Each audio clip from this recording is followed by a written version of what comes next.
მე ვფიქრობ, რომ ძალიან ლოგიკურია სხვათა შორის ჩემთვის რეჟიმის მხრიდან ამ ნაბიჯების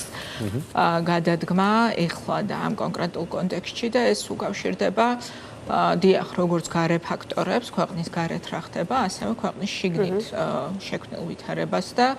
მე ვფიქრობ, რომ ჩვენთვის ესე უნდა იყოს, მიუხედავად იმისა, რომ რა თქმა უნდა არანაირი ილუზია არავის არ აქვს, რომ ეს არის უბრალოდ რაღაცა გადმოგდებული, ასე ვთქვათ, რაღაცა ბარტყები იმისთვის, რომ ვიღაცა მოატყუონ, სინამდვილეში ჩვენ ყველას ძალიან კარგად გვესმის, რომ ჩვენ საქმე გვაქვს კრიმინალურ მოძალადე რეჟიმთან და ამ რეჟიმის შეცვლა არის მხოლოდ და მხოლოდ დასასრული ამ ქვეყანაში ძალადობისაც, უკანონობისაც, ანტიდასავლური პოლიტიკისაც და არაფერი სხვა საქართველოში დაწყებული ეკონომიკური მდგომარეობიდან დამთავრებული კანონის უზენაესობის პრობლემები და ადამიანის უფლებებით არ ვერაფერი სხვა მოცემულობას ვერ შეცვლის გარდა ივანიშვილის რეჟიმის შეცვლისა არჩევნების გზით და ახალი დემოკრატიული პოლიტიკური რეალობის შექმნისა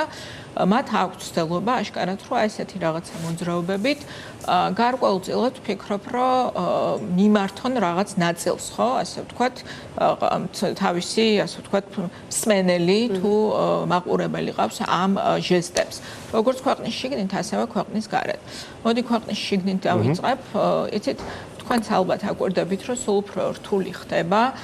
ქართული ოცნების მომხრეებისთვის, იმიტომ რომ მოდი ვთქვათ, რომ მათ გარდა დაქირავებული პროპაგანდისტების თუ ბოტების და ტროლების რაღაცა ხალხი სხვა არსებობს, ვინც ქართული ოცნების სახელით საუბრობს, არ ვიცი, ბოლოს და ბოლოს მეზობელს უნდა უთხრას, რატო აძლევს ხმას ქართულ ოცნებას და რატოა კარგი. ამ ხალხს სულ უფრო და უფრო უჭირს, ასე ვთქვათ,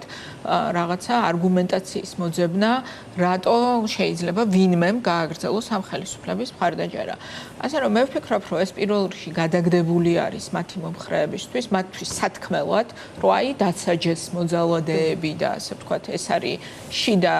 მოხმარებისთვის განკუთვნილი რაღაცა ასე ვთქვათ მოძრაობა და ასევე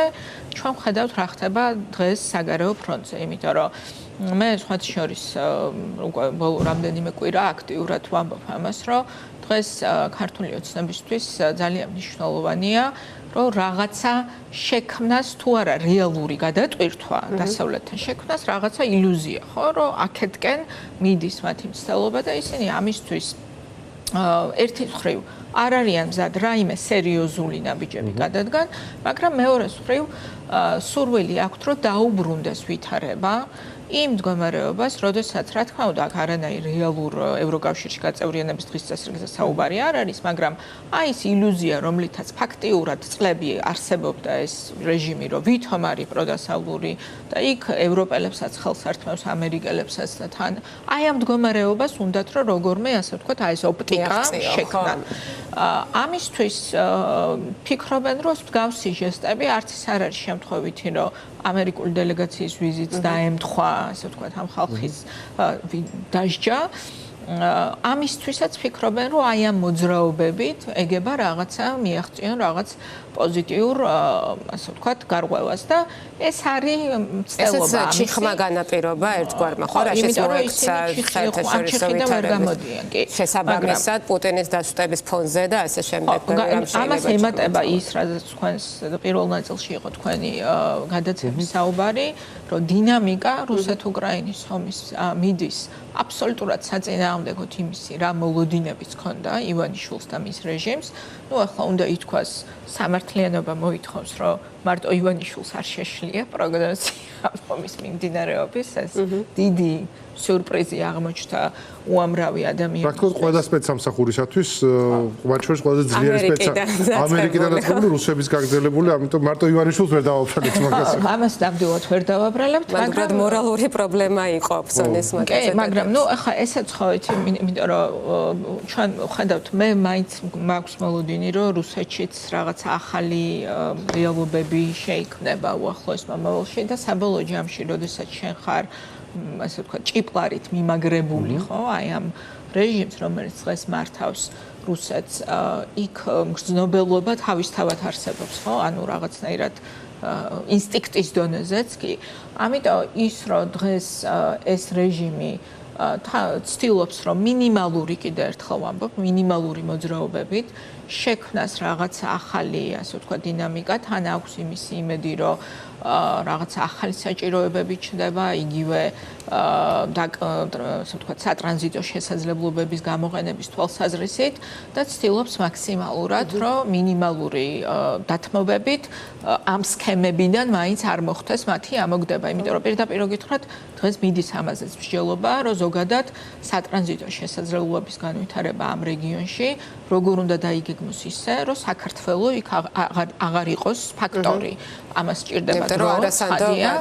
მაგრამ აქამდე მიიყვანა საქმე, ხო, ამ ხელისუფლებამ, რომ ამაზეც კი დღეს მიმდინარეობს მსჯელობა. ამიტომ ის მოძრაობები, რასაც ისინი აკეთებენ ბრიუსელში, მათ შორის, როდესაც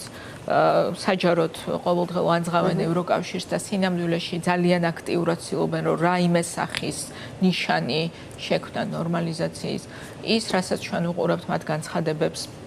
ამერიკის შეერთებულ შტატებთან გადატვირთვის, ასე ვთქვათ, პოტენციალთან დაკავშირებით, ცხადს ქმნის, რომ დღეს ეს მათთვის არის ძალიან მნიშვნელოვანი და ჩვენთვის ეს ყველაფერი არის შესაძლებლობა, მე ესე ვხედავ, იმიტომ რომ რაც უფრო მეტად ხედავს ეს რეჟიმი საჭიროებას მსგავსი მოძრაობების, მით უფრო მეტი შესაძლებლობა გვეძლევა ჩვენ, რომ გავზარდოთ წნეხი რეჟიმზე და აქ საზოგადოება უნდა იყოს ძალიან ფხიზლად და მე ვფიქრობ, რომ ფხიზლად არის ჩვენი საზოგადოება. მე არ მგონია, რომ ვინმეს აქვს რაღაც ილუზია, რომ ეს მოძრაობები რაიმე ფუნდამენტურ ცვლილებებს ნიშნავს. არაფერი, იგივე რეჟიმია, იგივე წესებით ამართავს ამ ქვეყანას და სანამ ეს რეჟიმი არ შეიცვლება, ჩვენ ყველამ ვიცით, რომ ჩვენი ცხოვრება უკეთესობისკენ არ შეიცვლება. ოპტიკური ილუზია ახსენეთ სალომე და ანუ აშკარაა რომ რეჟიმს სჭირდება რომ დაუბრუნდეს რეალობას, როგორც ქვეყნის შიგნით, ისე ქვეყნის გარეთ, როგორც მინიმუმ, რომელიც მას ჰქონდა 2024 წლის არჩევნებიდან ვიდრე იმ ცნობილ ბრიფინგამდე პერიოდში.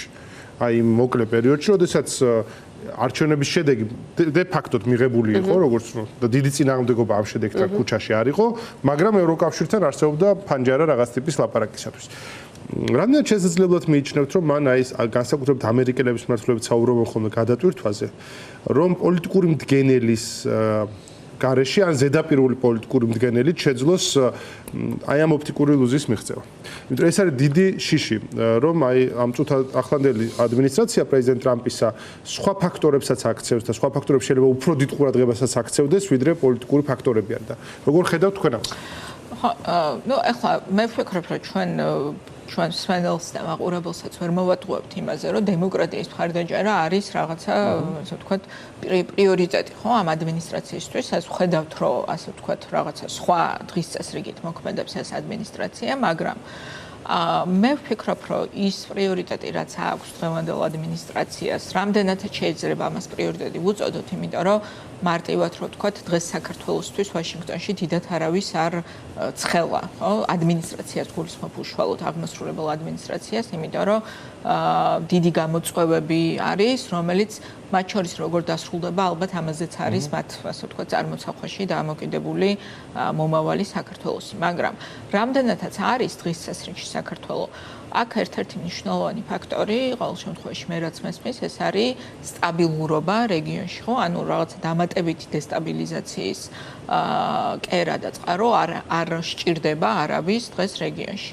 აი აქ ვფიქრობ, რომ ძალიან მნიშვნელოვანია და ჩვენ ყოველ შემთხვევაში ჩვენს რესურსებს, მათ შორის საერთაშორისო კომუნიკაციაში ამას მაქსიმალურად ვახმართ, რომ გათვითცნობიერებული იყოს, რომ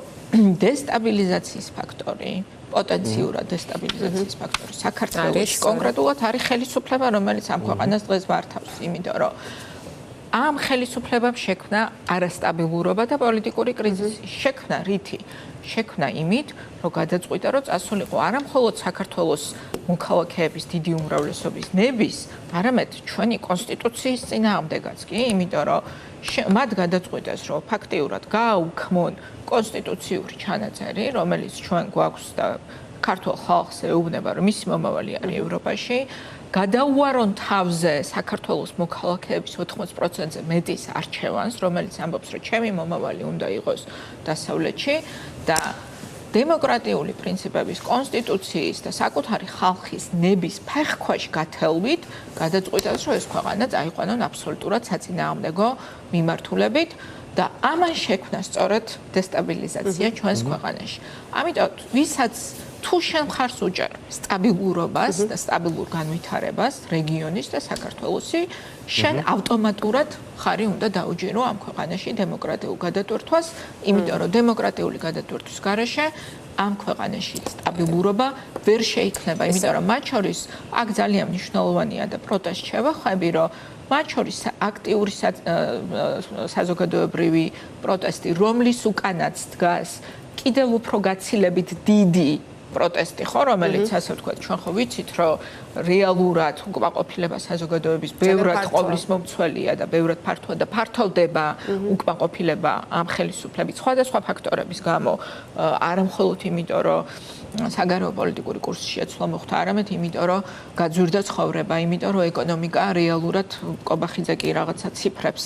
ასე ვთქვათ, აცხადებს, მაგრამ ადამიანის ცხოვრებაში ადამიანებისთვის ბოლო წლებში აი გამოჩნდა ძალიან მძიმე რეალობის წინაშე დგას ნებისმიერი ამ ქვეყნის მოქალაქე ეკონომიკური თვალსაზრისით და ეს უკმაყოფილება რაც უფრო იზრდება, ასე ვთქვათ, დემოკრატიული დეფიციტი მით უფრო საშიში ხდება დესტაბილიზაციის თვალსაზრისით და სტაბილური ეკვილიბრიუმის აღსადგენად ამ ქვეყანაში საჭირო არის დემოკრატიული გადატვირთვა. და ვფიქრობ, რომ ეს არის ის, რაც ასე ვთქვათ, როგორც ინსტინქტურად, პროცესის ლოგიკა არის ძალიან მარტივად ახსნა. ანუ ეს არ არის მხოლოდ იდეალისტური ნაწილი, ეს პრაქტიკული ნაწილიც არის, რომ პოლიტიკური მდგენელის გარეშე არ გამოვა ის თუნდაც ეკონომიკური მოწესრიგება, რაც შეიძლება პრაგმატულად გამოიყურებოდეს. ხო, იმიტომ რომ ნახეთ, ივანიშვილი ხო რეალურად რას ცდილობს, რომ დაერწმუნებინა, ევროპა ნაკლებად, მაგრამ განსაკუთრებით ამერიკის, ასე ვთქვათ, რაღაცა დღევანდელ ადმინისტრაციასთან ქონდათ ეს მოლოდინი, რომ მათ დაერწმუნებენ იმაში, რომ ავტოკრატიას, ასე ვთქვათ, აიტანს საქართველოს საზოგადოება, ქართული საზოგადოება და თუ მათ არ აქვთ, ასე ვთქვათ, ურთიერთობა ავტოკრატიულ რეჟიმებთან სხვა ქვეყნებში, რატო არ შეიძლება, რომ საქართველოს შემთხვევაშიც დემოკრატიული დეფიციტის და ავტოკრატიული მართვის პირობებში დაამყარონ სტრატეგიული თანამშრომლობა რეჟიმთან, რომელიც ამ ქვეყანას მართავს. ოღონდ აქ კიდე ემატება ერთი მნიშვნელოვანი ფაქტორი შემოდის, რომელიც მე მგონი ივანიშვილს რაღაც ავიწყდება, რომ საქართველოს დღევანდელი მმართველი რეჟიმი არ არის ანალოგია მათ შორის ავტოკრატიული რეჟიმების უხეირო ავტოკრატიათან ყველაფერთან ერთად. არა, უხეირო მაფიოზური, ოჯახური რაღაცა მართვის სისტემა. ეს არ არის მათ შორის ავტოკრატიაც ვერ იქნება. ახლა რო შევადაროთ მაგალითად ახლა სწორად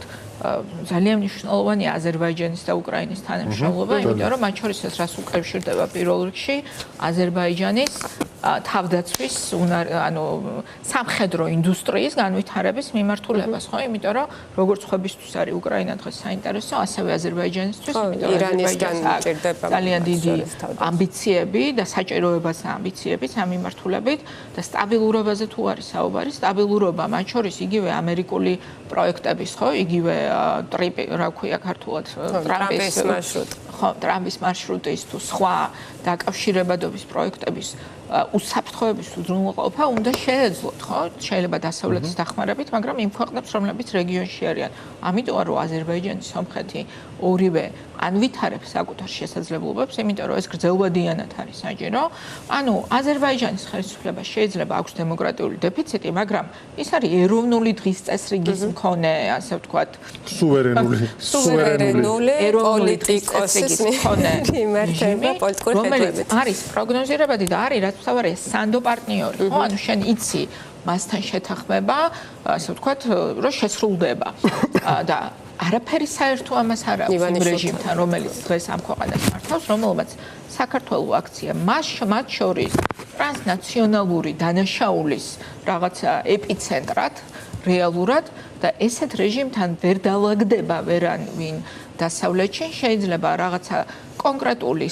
ტაქტიკური მიზნებით მოკლევადიან რაღაცა პერსპექტივებზე შედგეს რაღაც მსჯელობა, მაგრამ საბოლოო ჯამში სტრატეგიულად საქართველოში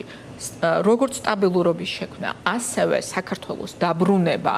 ასე ვთქვათ, იმ წიაღში, სადაც დღეს იქმნება ევროპის ახალი უსაფრთხოების არქიტექტურა, შესაძლებელია მხოლოდ და მხოლოდ დემოკრატიული გადატვირთვით და დემოკრატიული არჩევნების გზით ხელისუფლების შეცვლით. ხო, ეს აზერბაიჯანი-უკრაინის ურთიერთობა ვახსენეთ და საინტერესო იყო ზელენსკის შეხვედრა კობახიძესთან და ბოჭორის შეხვედრა თუ გასაუბრება, რაც იყო, რა დასკვნა შეიძლება გამოვიტანოთ. შემდეგ მოყვა კიდეც ხო ზარები რაღაც ურთიერთგაცვლა სხვადასხვა კონტაქტი მოკლედ. რას უნდა ველოდოთ, რა მიზანი შეიძლება კონდეს უკრაინას. მთლიან სურათში ეს ასე ჩაჯდა, რომ რუსეთის ყოფილ უკანა ეზოში ზელენსკი დადის, როცა პუტინი ბუნკერიდან ვერ ამოდის და იქ ალიევს ხვდება, ფაშინიანს ხვდება და ბარემ საქართველოს წარმომადგენლსაც შეხვდა. კი, რა თქმა უნდა, მე პირველ რიგში ვფიქრობ, რომ ეს არის პოზიტიური, ასე ვთქვათ, დინამიკა, იმიტომ რომ ჩვენ ვხედავთ, რომ ეს არის მათ შორის დემონსტრირება უკრაინის ძლიერების. მეორეს მხრივ, თუ ჩვენ და თუ ამ ხელისუფლებასაც კი მოუწევს სანამ შეიცვლება ხელისუფლება არჩევნების გზით, მოუწევს თანამონაწილეობა იმ ასე ვთქვათ, სატრანზიტო შესაძლებლობების განვითარებაში, რომელთაც დღეს ძალიან დაინტერესებულია მათ შორის უკრაინა, ეს საქართველოსთვის მხოლოდ პოზიტიური იქნება საბოლოო ჯამში და მე სიმართლე რომ გითხრათ, მგონია რომ ეს ამ შეხვედრის, ასე ვთქვათ, ფაქტი თავისთავად არის მათ შორის იმის ნიშანიც, რაც მე თავიდანვე ვახსენე, რომ მათ დღევანდელ ხელისუფლებას და კონკრეტულად ივანიშვილს ვფიქრობ, რომ ძალიან სჭირდება დღეს, რომ როგორც მინიმუმ დამატებითი, ასე ვთქვათ, წნეხი მასზე არ შეიქმნას და მან იცის, რომ ზელენსკის წონა ამ თვალსაზრისით არის ძალიან მნიშვნელოვანი. ამიტომ დღეს თუ ვინმეს სჭირდება გარკვეული ნორმალიზაციის მიმართულებით ურთიერთობების გადატვირთვა უკრაინასთან, ეს არის დღევანდელი ხელისუფლება და ესეც არის რისი მაჩვენებელი, ხო? ეს არის უკრაინის სიძლიერის მაჩვენებელი, დასავლეთის სიძლიერის მაჩვენებელი და რუსეთის და მისი მოკავშირე ხელისუფლების, ჩვენს ქვეყანაში მისი მოკავშირე ხელისუფლების სისუსტის. ამიტომ შესაბამისად საბოლოო ჯამში მე ამ ასე ვთქვათ, ცდილობას, რომ უკრაინული მხრიდან და უნდა აღინიშნოს აქვე აუცილებლად უნდა ვთქვა, რომ უკრაინის არჩევანი არ ყოფილა ამ ურთიერთობების გაფრჩება, ეს იყო მთლიანად და თავიდან ბოლომდე ივანიშვილის არჩევანი, რომელმაც გადაწყვიტა, რომ ესე ის მოსკოვს უგზავნიდა ძალიან ნათელ სიგნალს მის მხარეს არის და ის რომ დღეს ის შეიძლება გარკვეულწილად ბოლომდე არა, მაგრამ ხედავს რაღაც ნიშნებს იმის თუ რამდენად სახიფათოა ასე ვთქვათ, ასოცირებული იყო ბოლომდე პუტინის ტების და ასე ვთქვათ, სიაში, ეს თავისთავად პოზიტიური არის ჩვენთვის, იმიტომ რომ ჩვენ, რა თქმა უნდა, ჩვენი შესაძლელია რეალობა და ჩვენ შევცვლით ამ რეალობას ჩვენი ბრძოლით, ქართველი ხალხი, ქართველი პოლიტიკოსები, ჩვენი ქვეყნის მოქალაქეები, მაგრამ ჩვენთვის ასევე, რა თქმა უნდა, მნიშვნელოვანია გლობალური ტრენდი თუ რეგიონალური ტრენდი. ხო, როგორც საქართველოს მოქალაქე ვერ განვიცდი, რომ ზელენსკი ელაპარაკა, ან თუნდაც რა რუბიომ რომ დარეკა. პირიქით, მე მგონია, რომ ეს ძალიან კარგია. ინტერესია, ხო, რომელიც აბა კარგია, რომ არავის არ გახსენდეს საქართველოს, ნუ აშ დავრჩებით ხო ივანიშვილთან მარკო. ხო, მან შიში არის ის, რომ რაღაცნაირად ამ იზოლაციიდან ლეგიტიმაცია არ რაღაცნაირად არ მოიპოვონ თუ კოცებმა, ხო? ხო, ნუ ეგ არის მთავარი მაგრამ ეს ასე არ გამოდის. აი, ლავირების სივრცე აქვს თუ არა ივანიშვილს დარჩენილი, ეს არის ალბათ კითხვა, რეალური დემოკრატიული ცვლილებების გარეშე, რასაც მაღალი ალბათობით მის ძალაუფლების განწასვლაც უნდა მოყვას. აქ შემოდის ძალიან მნიშვნელოვანი ფაქტორი არის, მათ შორის ჩვენ როგორ მოვიქცევით, იმიტომ რომ ხანდახან არის, რომ შენ არსებობს რაღაცა, ხო, რაღაც წრე საკითხების, რომელიც შენ შეიძლება გააკონტროლო და რაღაც შეიძლება ვერ გააკონტროლო. ერთ-ერთი მთავარი, რაც ჩვენ შეგვიძლია, რომ გავაკონტროლოთ, ეს არის ჩვენი პასუხი რეჟიმზე, ხო? ჩვენი მე ვგულისხმობ როგორც საზოგადოების პასუხს რეჟიმზე. მერწმუნეთ, რომ სანამ ამ ქვეყანაში რჩება წინააღმდეგობა ამ რეჟიმის მიმართ, ანუ სანამ ივანიშვილმა ვერ მიაღწია იმას, რომ უბრალოდ აღარ არის აღარც ქუჩის პროტესტი, აღარც ოპოზიციური პარტია, აღარც დამოუკიდებელი მედია და უბრალოდ საზოგადოება შეეგუა ავტოკრატიას და დამიჯერეთ, რომ გარე სამყარო არასდროს არ მიიღებს ამ ხელისუფლების დემოკრატიულ ლეგიტიმაციას. მათ დაელაპარაკებიან, როგორც ამ მომენტში, ასე ვთქვათ, მოცემულობაში, მაგრამ დემოკრატიული გადატვირთვის გარეშე თუ ქართული საზოგადოება გააგრძელებს წინააღმდეგობას, დემოკრატიულ ლეგიტიმაციას ეს ხელისუფლება ვერ შეიძენს და სწორედ ამიტომ ვამბობ მე, რომ თავარი არის ორი ფაქტორი, ერთი რომ ჩვენ გავაგრძელოთ ბრძოლა, ჩვენი წინააღმდეგობა, გავაგრძელოთ მათ შორის ამ ბრძოლის შინაარსის მიტანა სწორედ გარე სამყაროსადმი და აქ ძალიან მნიშვნელოვანია, რომ ჩვენ ვფიქრობ დიდ გარღვევას მივახციეთ, იმიტომ რომ ხა რამდენიმე წლის წინ მე მახსოვს ვინმე შრომებოდი, რომ ეს რეჟიმი არის რუსეთის დღის წესრიგით მოქმედი, უბრალოდ ძალიან რთული იყო ძალიან ბევრი ჩვენი პარტნიორის დაჯერება, ხო, ამაშიც კი ამ თვალსაზრისით ჩვენ გამარტივებული გვაქვს ამოცანა, ანუ იმ თვალსაზრისით, რომ რაღაც სიცხადე არსებობს ამ რეჟიმთან მიმართებაში, დამოკიდებულებაში, ამ რეჟიმმა დაკარგა ძალიან მნიშვნელოვანი მოკავშირე ორბანის სახით ევროკავშირის შიგნით და ჩვენ თავარი არის, რომ სწორად გავაგრძელოთ პოლიტიკური ბრძოლა ქვეყნის შიგნით და ამ ბრძოლაში ქართველი ხალხის და დემოკრატიის მხარდამჭერი აუცილებლად იქნება დემოკრატიული სამყარო. მე ამაში დარწმუნებული ვარ, იმიტომ რომ საქართველოს მათ შორის ჩვენი სპეციფიკიდან გამომდინარე, ასე ვთქვათ, წარმოუდგენელი არის, რომ ავტოკრატიულ რეჟიმად ჩამოყალიბებული საქართველო დარჩეს საინტერესო დასავლეთისთვის. სამწუხაროდ ავტოკრატიული რეჟიმის გამყარება ამ ქვეყანაში მხოლოდ და მხოლოდ შემდეგ იზოლაციას ნიშნავს. ამიტომ იზოლაციიდან გამოსვლის გზა საქართველოში ერთადერთია. ეს არის დემოკრატიული გადატვირთვა. კი ბატონო, რამდენად ეფექტურად გამოიყურება წინააღმდეგობის ნაწილი პოლიტიკური პარტიების ნაწილში? ცხადი არის, რომ ივანიშვილს არ მოუწევდა ახლა ეს ფაფხური და გარკვეული უკანდახევები წინააღმდეგობა, რომ ამოეწირკვა სხვადასხვა ფრონტზე და ნამდვილად ამის დამსახურება. მაგრამ თან დასუსტდა კიდეც, ხო, ბევრ რამეში, მათ შორის წინააღმდეგობა ამ რეპრესიული კანონების და რეპრესიების ფონზე. როგორ ფორმაშია პოლიტიკურ ნაწილში, პარტიების ნაწილში, თქვენ როგორ აღიქვამთ? ხო, ну, ახლა მე ვფიქრობ, რომ როგორც ყველა ბრძოლაში არ მინდა რომ უფრო ესეთი სიტყვა ვიხმარო, მკვეთრი, მაგრამ ხო, დღეს მიდის ბრძოლა ამ ქვეყნის მომავლისთვის, ხო და ამ ბრძოლაში უმცირესობა მართველი რეჟიმი ცდილობს, რომ თავს მოახვიოს უმრავლესობას საკუთარი ნება, რომელიც უკავშირდება ერთადერთ დღის წესრიგს და ეს არის მათი ფინანსური ინტერესები, კორუფცია, არ ვიცი, კოლ-ცენტრებით ფულის შოვნა, თუ საქციების გვერდის შემოვლის გზით გამდიდრება, თუ სხვადასხვა, ანუ არაფერი საერთო მართველი რეჟიმის დღის წესრიგს ეროვნულ ჩვენს ხალხის ინტერესებთან არაფერი საერთო არ აქვს. ვფიქრობ, რომ დღეს ამოცანა ჩვენი რაც არის როგორც პოლიტიკური პარტიის და მე სხვა პარტიებზე ნამდვილად ვერ ვისაუბრებ, ხო, შემიძლია ვისაუბრებ. ხო, არ ხართ თქვენ არც ალიანსში მათ შორის ასე რომ მხოლოდ საკუთარი პარტიის სახელით. ჩვენი პარტიის წესრიგი არის, რომ მაქსიმალურად პირველი გავზარდოთ რაოდენობა ადამიანების, რომლებიც ამ რეალობას სწორედ აღიქვავენ და შესაბამისად მზად არიან, რომ სწორი არჩევანი გააკეთონ, როდესაც ეს დღე დადგება და ეს არჩევანი იქნება როგორც მასში, რა ქვია, პროტესტში მონაწილეობა, ისე არჩევნებში მონაწილეობა თუ სხვა, ანუ მოქალაქეებამდე მივიტანოთ, რაც შეიძლება მეტ ადამიანამდე ერთის მხრივ აღქმა იმისი თუ როგორ ანომალიაში ვცხოვრობთ ჩვენ დღეს, მეორეს მხრივ წმენა მომავლის და ამიტომ ვლაპარაკობთ ისევ და ისევ ძალიან ბევრს იმაზე, რაც არის საქართველოს მოქალაქეების მომავალს რაც უკავშირდება, იმიტომ რომ მაგალითად ანაკლიის სპორტი რომ უნდა აშენდეს, ეს მომავლის საქმეა, რომელიც შეცვლის ადამიანების ცხოვრებას ამ ქვეყანაში და ამიტომ გვინდა რომ ვისაუბროთ იმაზე, როგორ აშენდება ეს სპორტი. როგორ შეიძლება რომ ქვეყანა ევროკავშირში გაწევრიანების დღის წესრიგს სწრაფად დაუბრუნდეს, იმიტომ რომ აი მაგალითად სომხეთს ახლა 2.5 მილიარდი ევროს ინვესტიციას დაპირდა ევროკავშირი, ხო, მათი განვითარებისთვის. საქართველოს ეს ყველაფერი უკვე მიღებული ექნებოდა და ეს სრულის ეკონომიკურ ვითარებას ქვეყანაში.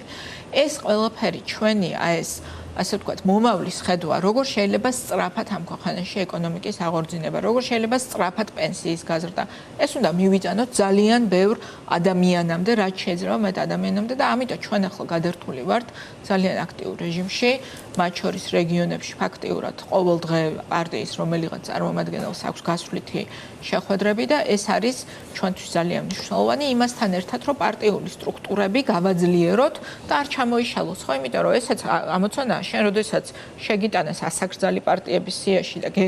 გეგმუქრებიან რომ ხვალ აგრძელავენ, იქ ძალიან მარტივი შესაძლებელი არის, რომ დაიწყოს ჩამოშლა პარტიული და ეს არის ამოცანაც, ხო, ამ რეჟიმის. ამიტომ ჩვენთვის ძალიან მნიშვნელოვანია, რომ პარტიული სტრუქტურების გაძლიერება, მხარდაჭერა ჩვენ მაგალითად რაღაც სხვა ფორმატში დავიწყეთ მუშაობა, რეგიონებიდან ჩვენ წარმომადგენლებს ვიწვევთ, რომ გაგვიზიარონ საკუთარი ხედვები, ასე ვთქვათ, მაქსიმალურად ვიყოთ ჩართული. ეს არის ის მუშაობა, რომელსაც ჩვენ ვაწარმოებთ, გარდა იმისა, რომ საერთაშორისო ფრონტზე ქმნით სწორ აღქმას, ხო, რეალობის ქვეყანაში და რა სჭირდება ამ ქვეყანას ამ კრიზისიდან გამოსასვლელად. მე ვფიქრობ, რომ ეს არის ის, რაც ჩვენ შეგვიძლია რომ გავაკეთოთ, როგორც პარტიას. საზოგადოებამ თავის წინააღმდეგობა უნდა გააგრძელოს და აგრძელებს და მე ძალიან დიდი იმედი მაქვს, რომ მათ შორის ყველა მარშზე თუ ყველა დემონსტრაციაზე, რომელიც იმართება რეჟიმის წინააღმდეგ, რაც შეიძლება მეტი ადამიანი მიიღებს მონაწილეობას და ეს ყველაფერი ასუსტებს საბოლოო ჯამში ამ რეჟიმს. როგორც გარედან წნეხი, ასევე ის რომ ხედავენ, რომ ვერ კლავენ წინააღმდეგობას ქვეყნის შიგნით. თან აი რადგან გაუძლო ამ ძალიან რთულ პერიოდს ამ წინააღმდეგობამ, ახლა იგრძნობა რომ ცვლილებების ქარი უბერავს გარშემო და საქართველოშიც აი მისი ეკო ნელ-ნელა უკვე ჩანს მას რეჟიმის მოქმედებებში. ნუ რაღაცა გახშირდა ამ ბოლო დროს, მათ შორის რაღაც თვითონვე ოპოზიციური ლიდერების მხრიდან ოპოზიციის კრიტიკა და ასე შემდეგ. მე პირდაპირ გითხრათ მიმაჩნია რომ ეს არის შეცდომა, ამიტომ ჩვენ როგორც ქონდა პოლიტიკა რომ არ გაგვეკრიტიკებინა, ასე ვთქვათ, ოპოზიცია არ ყოფილიყავით, იგივე გზას ვადგავართ დღესაც, იმიტომ რომ იცით რა, ჩვენ ვართ ძალიან რთულ ბრძოლაში, ყველა ადამიანი რომელიც იბრძვის აქ იმ შესაძლებლობების ფარგლებში, რაც მას შეუძლია, იმიტომ რომ ყველა ადამიანს სხვადასხვა შესაძლებლობა აქვს, ყველა ორგანიზაციას თუ ყველა, არ ვიცი რაღაც ხო, გაერთიანებას. ამიტომ მე მგონია, რომ ჩვენ პირიქით რაც შეიძლება მეტი პოზიტივი უნდა შემოვიტანოთ ამ ბრძოლაში, რაც შეიძლება მეტად შევაგულიანოთ ერთმანეთი, შეიძლება განსხვავებები გვქონდეს რაღაცა ხედვებზე, მაგრამ საბოლოო ჯამში საერთო მიზანი, როდესაც გვაერთიანებს, ვფიქრობ, რომ აქ ყველამ უნდა გვახსოვდეს, რომ ერთმანეთის შეხიდება ამის გარდა სხვა გამოსავალი არ არსებობს და ამიტომ მე ვფიქრობ, რომ ყველა ადამიანის ბრძოლა და ყველა პარტიული თუ პოლიტიკური გაერთიანების ბრძოლა არის დღეს დასაფასებელი.